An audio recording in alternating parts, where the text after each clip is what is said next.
There are moments in history when the truth is not announced with headlines. Instead, it hides in the spaces between government actions, banking decisions, and the timing of events that never seem to make sense until years later. Crypto investors thought they were living in a chaotic market, but what if the chaos was not random at all? What if there was a strategy behind the confusion? A slow-turning pressure system designed to shape the future before the public ever realized it had already started. Operation Chokepoint 3.0 is not a theory. It is a pattern. A deliberate shadow campaign that quietly limited the growth of crypto, while the legacy system built its own digital infrastructure behind the scenes. The clues were always there. Banks cutting ties with exchanges, stablecoin issuers hit with surprise enforcement, regulations appearing only after new breakthroughs, liquidity rails being shut down overnight, and the moment the world demanded answers, the pressure would mysteriously lift again. This story is not about politics, it is about power. It is about who controls money in the digital age, and why the push to slow crypto had nothing to do with stopping innovation. It was about managing the timeline of that innovation so that the new financial system rolled out on their terms, not yours. This is the deep truth the surface world never saw. This is Operation Chokepoint 3.0. Part 1. The blueprint they thought you would never notice. The original Operation Chokepoint started more than a decade ago, designed to squeeze industries that regulators considered risky. They did not ban those industries. They did not outlaw them. Instead, they weaponized access to banking. If a business cannot access the banking system, it cannot function. It cannot pay employees, it cannot receive payments, it cannot survive. The tactic worked in silence because the public never saw what was happening. Fast forward to the digital age. The rise of crypto created something governments feared more than anything else. A financial system they did not control. A system with no off switch. A system where value could move globally without banks or intermediaries. A system too fast, too neutral, and too borderless for legacy institutions to regulate the way they wanted. So the blueprint was revived. Exchanges suddenly found their banking partners dropping them with no warning. Payment processors removed crypto on-ramps overnight. Entire regions experienced delistings at the exact same time. Stablecoin issuers were investigated the moment they gained momentum. And every major breakthrough from XRP payment corridors to tokenization pilots was followed by immediate regulatory pushback. This was not coincidence. This was coordination. But here is the part that shocked the few people paying attention. The pressure never tried to eliminate crypto completely. If the goal were destruction, they would have banned it outright. Instead, they slowed the adoption curve just enough to buy time. Time to build CBDCs. Time to prepare institutional custody. Time to shape regulations that would eventually funnel crypto into the same control structures the banking world has used for decades. The public saw chaos.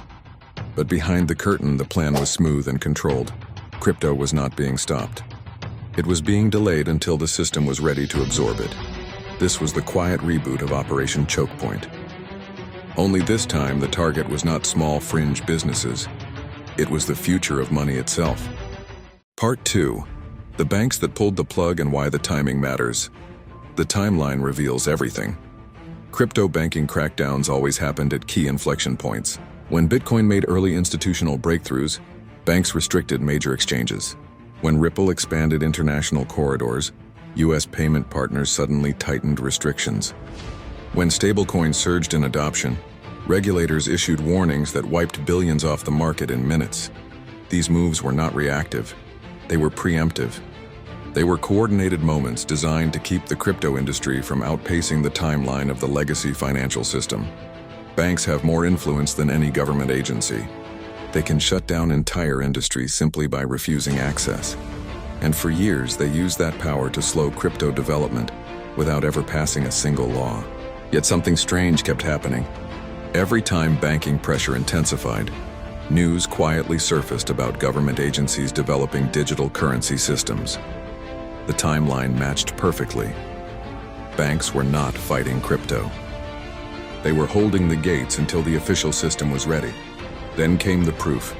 The moment major governments started announcing CBDC pilots, bank restrictions eased. The moment institutional custody frameworks were finalized, large firms suddenly re-entered the crypto space. The moment XRP won clarity in court, the pressure around liquidity corridors vanished. It was as if someone flipped a switch. This was not resistance, it was choreography. Operation Chokepoint 3.0 was never about preventing crypto adoption. It was about controlling the order of that adoption, so that the new system launched with government rails, institutional liquidity, and a regulatory framework that ensured no one could bypass the traditional power structure. Crypto was not being contained because it was dangerous.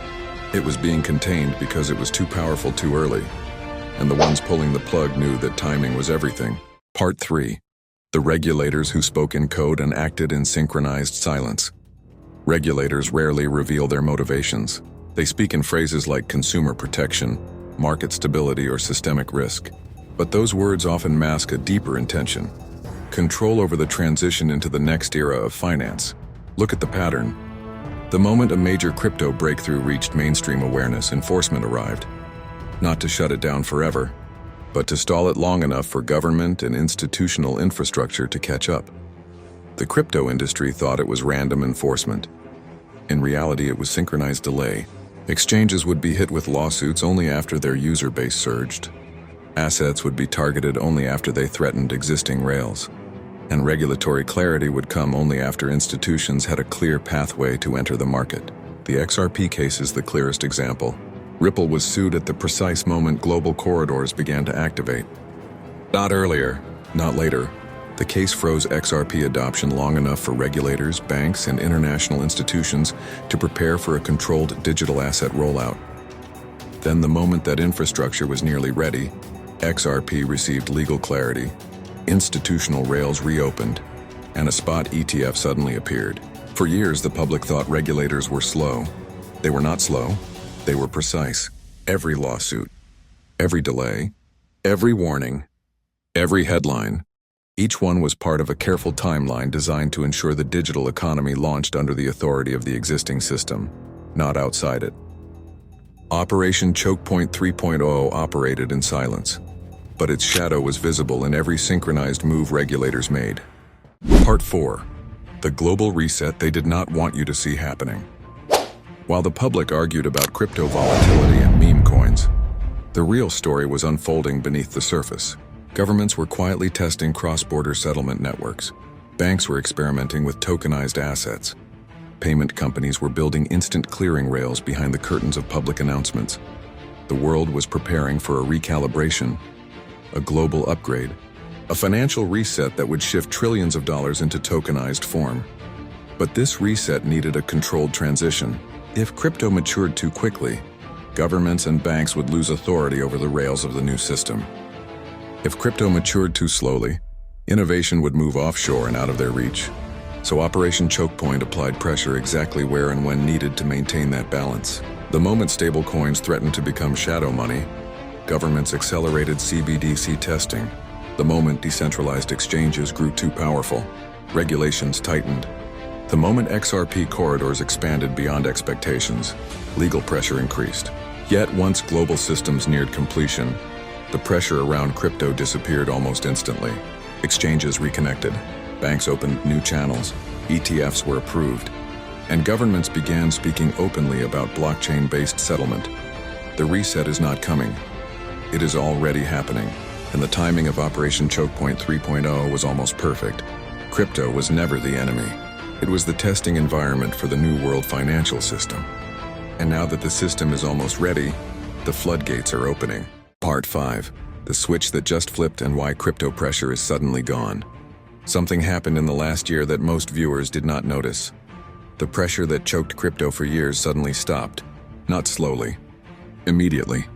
Banks reopened channels. Institutional firms re-entered.